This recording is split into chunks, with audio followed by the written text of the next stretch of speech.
औज़ुबिल्लाहिमिनश्शैतानिर्रजीम बिस्मिल्लाहिर्रहमानिर्रहीम। आज का जो हमारा टॉपिक है वो है इंटर डिसिप्लिनरी साइंसेस। साइंस एक बहुत पुराना फील्ड है। मुख्तलिफ साइंटिस्ट ने मुख्तलिफ फील्ड में ऑब्ज़र्वेशन किए और उन ऑब्ज़र्वेशन की बेसिस पर उन्होंने एक्सपेरिमेंट्स किए और एक्सपेरिमेंट सच्चे साबित हुए। जो उन्होंने हाइपोथेसिस किए थे उनके साथ फिर एक्सपेरिमेंट किया और हाइपोथेसिस ठीक निकले तो वो साइंस में इंक्लूड होते गए। इसी तरह किसी साइंटिस्ट ने एनिमल्स पे ऑब्जर्वेशन किए, एक्सपेरिमेंट्स किए, प्लांट्स पे किए, स्टार्स पे किए, अर्थ पे किए, मून पे किए, बहुत सारा डेटा साइंस में कलेक्ट हो गया। अब इतना सारा डेटा साइंस एक डेटा का एक मिक्सचर बन गया। साइंस को इसी वजह से मुख्तलिफ ब्रांचेस में डिवाइड किया गया, मुख्तलिफ डिसिप्लिन ब्रांचेस और डिसिप्लिन्स में डिवाइड किया गया ताकि एक बंदा अगर किसी ख़ास ब्रांच में स्पेशलिटी करना चाहे, एक्सपर्ट बनना चाहे, तो वो एक ख़ास किस्म की डेटा को, रिसर्च को पढ़ सके और अपने इल्म को बढ़ा सके। क्या है? Science is divided into many disciplines based on its area of focus, study, training, speciality and object of matter। तो इन वजूहात की वजह से साइंस को मुख्तलिफ ब्रांचेस में डिवाइड किया गया। अब ऐसा है कि वक्त के साथ तो साइंस ने बहुत सारे ब्रांचेस आ गई, पर कोई साइंस का एक ब्रांच दूसरे ब्रांच के बग़ैर अपनी मुकम्मल एक्सप्लेनेशन तक नहीं पहुंच सकता।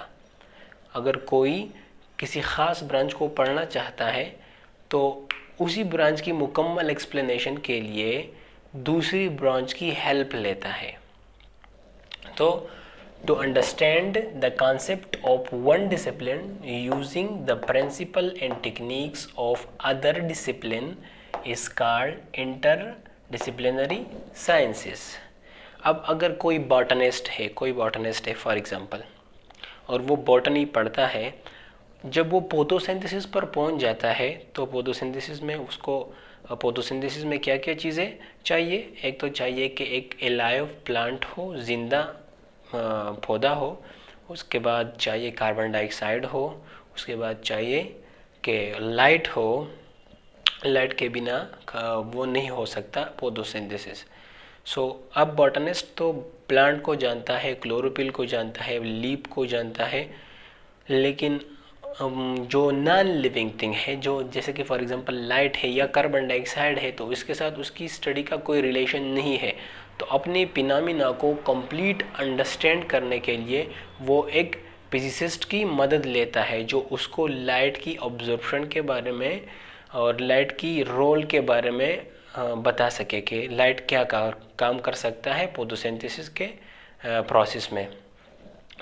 वहाँ पे उसको फिज़िक्स की ज़रूरत पड़ी ना, तो तभी ऐसी साइंसेस जिसकी फिनोमेना या जिसका प्रॉब्लम हल करने के लिए दूसरी साइंस की ब्रांच की मदद ली जाए, उसको कहेंगे इंटर डिसिप्लिनरी साइंसेस।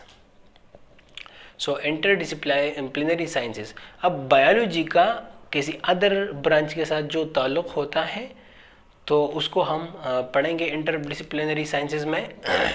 आपकी बुक में जो है वो 5 ऐसे इंटर डिसिप्लिनरी साइंसेस बयान किए गए हैं, हम इंशाल्लाह ताला उनको पढ़ेंगे। तो वो कौन कौन से हैं? तो मैंने यहाँ पे लिखा है linkage of biology with other field of study, के इसके साथ क्या लिंक है, कौन कौन से फील्ड के साथ इसका लिंक है। बहुत सारों के साथ है, पर यहाँ पे सिर्फ 5 मेंशन किए गए हैं। 5 inter disciplinary field, 5 inter disciplinary fields को यहाँ पे मेंशन किया गया है। तो ये है बायोलॉजी, ये बीच में बायोलॉजी है, और जिनके साथ इनका लिंकेज है वो मैंने इस छोटे से सर्कल्स में लिखा है। तो बायोलॉजी का केमिस्ट्री के साथ क्या लिंकेज है? बायोलॉजी और केमिस्ट्री के साथ जो लिंकेज है, जिस ब्रांच में हम इस दोनों की रिलेशन को पढ़ते हैं, उसको एक स्पेशल नाम दिया जाता है, उसको बोलते हैं बायोकेमिस्ट्री। उसको क्या बोलते हैं? बायोकेमिस्ट्री। बायोकेमिस्ट्री में जो कि बायोलॉजी और केमिस्ट्री का इंटरडिसिप्लिनरी एक रिलेशन है, उसमें हम क्या पढ़ते हैं? Chemical and reactions involve in organisms. वो केमिकल्स और वो रिएक्शंस पढ़ते हैं जो एक ऑर्गेनिज्म में होते हैं। डिटेल के लिए इंशाअल्लाह ताला हम इसको नेक्स्ट लेक्चर में एक्सप्लेन करेंगे। इसमें शॉर्ट सिर्फ सीखते हैं कि क्या नामों से हम उनको बुला सकते हैं जो मुख्तलिफ रिलेशंस हैं। सो यहाँ पे है बायोलॉजी और फिज़िक्स का जो आप इसमें रिलेशन है उसको नाम दिया जाता है बायो फिजिक्स। बायोफिजिक्स मतलब बायो और फिजिक्स की कॉम्बिनेशन से बनता है बायोफिजिक्स। ओके, इस तरह बायोलॉजी का मैथ्स के साथ जो रिलेशन है उसको कहा जाता है बायोमेट्री या बायो मैथमेटिक्स।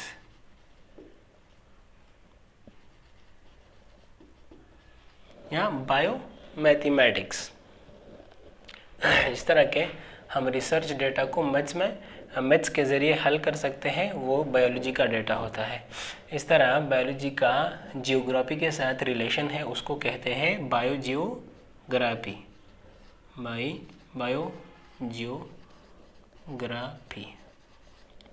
बायोजियोग्राफी में हम मुख्तलिफ एनिमल्स हो या प्लांट्स हो या बैक्टीरिया हो, वो अर्थ के मुख्तलिफ जोन्स में डिवाइड किए गए हैं कि कौन सा एनिमल अर्थ की कौन सी जगह में पाया जाता है और वहाँ पे वो क्यों पाया जाता है, किसी और इलाके में क्यों नहीं है। तो इसको हम पढ़ते हैं बायोजियोग्राफी में। बायोजियोग्राफी में डिस्ट्रीब्यूशन ऑफ ऑर्गेनिजम्स पढ़ते हैं। इसके अलावा बायोलॉजी का जो रिलेशन है इकोनॉमिक्स के साथ उसको कहते हैं बायो इकोनॉमिक्स।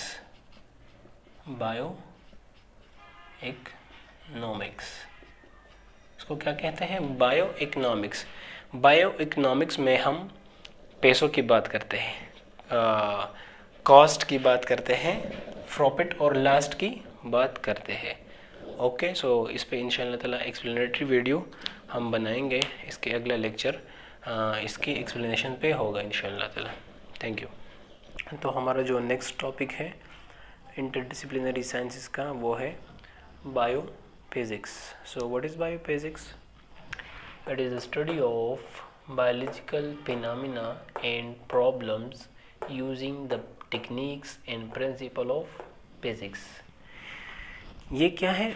इस ब्रांच में हम बायोलॉजिकल फिनोमेना हो या प्रॉब्लम हो उसको सॉल्व करने के लिए हम फिजिक्स के प्रिंसिपल्स और टेक्निक्स को यूज़ करेंगे।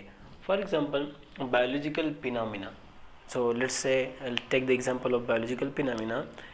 Photosynthesis एक biological phenomena है। So इसको समझने के लिए हम फिजिक्स का यूज़ करते हैं। जैसे कि मैंने पिछली वीडियो में भी कहा कि फोटोसिंथेसिस अगर हो रही है तो इसमें लाइट की ऑब्जर्वेशन को समझने के लिए हमें लाइट की लॉस को समझना पड़ेगा। तो लाइट की लॉस कौन सी फील्ड से ताल्लुक़ रखते हैं? फिज़िक्स से। सो हम फिज़िक्स की लॉ को समझेंगे, फिर उसके बेस पर अपने बायोलॉजिकल फिनोमेना को समझेंगे। अगर बायोलॉजिकल प्रॉब्लम्स की बात की जाए तो आजकल तो हमने देखा है कि जिन लोगों के पाँव अक्सर कट जाते हैं किसी एक्सीडेंट की वजह से, तो उनको एक रोबोटिक फुट लगाते हैं ना। तो वो रोबोटिक फुट जो है वो किसका एग्जाम्पल है? वो तो फिज़िक्स का ब्रांच है। Robotics is the branch of physics. So physics का यूज़ हुआ है किसी लिविंग थिंग की प्रॉब्लम को सॉल्व करने के लिए। So it is come under the category of biophysics. So for example एक और एग्जांपल लेते हैं। Working principles of lever can be apply to muscles and bones movement. जो हमारे मसल्स मूवमेंट करते हैं, जो बोन्स मूवमेंट करते हैं, तो हम principles and laws of lever apply कर सकते हैं इसको। और लाइट की ऑब्जर्वेशन की फोटोसिंथेसिस में फिजिक्स की लाइफ अप्लाई होती है, तो वो तो हमने एक्सप्लेन किया। इसके बाद आता है बायोकेमिस्ट्री।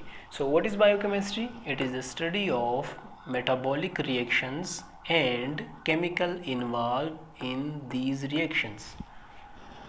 सो ये क्या है, ये एक्चुअली स्टडी है केमिकल रिएक्शंस की जो हमारी बॉडी के अंदर चलती है, केमिकल रिएक्शन जो हमारी बॉडी के अंदर चलती रहती है और इसके सहारे हम जिंदा हैं, हम चलते रहते हैं। तो उन केमिकल रिएक्शन की स्टडी और जो केमिकल्स उन रिएक्शंस में इन्वॉल्व है उनकी स्टडी हम बायोकेमिस्ट्री में करते हैं।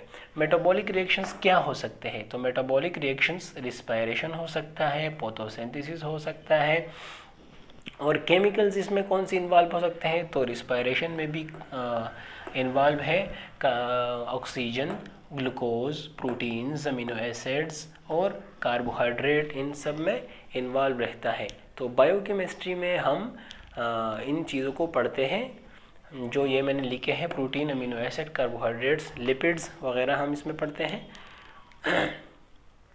इसके बाद आता है bio economics. So it is the study of living, it is the study of organisms from economical point of view. So हम इकोनॉमिकल पॉइंट ऑफ व्यू से एक एनिमल्स हो या शायद प्लांट्स हो, क्रॉप्स हो, हम उनको पढ़ते हैं कि इसमें जब हम इसको उगाते हैं, किसान जिस तरह सोचता है कि जो फसल करता है उस पर कॉस्ट कितना आता है, उसका प्रॉफिट कितना होता है, उसका लॉस कितना हुआ, तो इन सब को हम बायो इकोनॉमिक्स में पढ़ते हैं।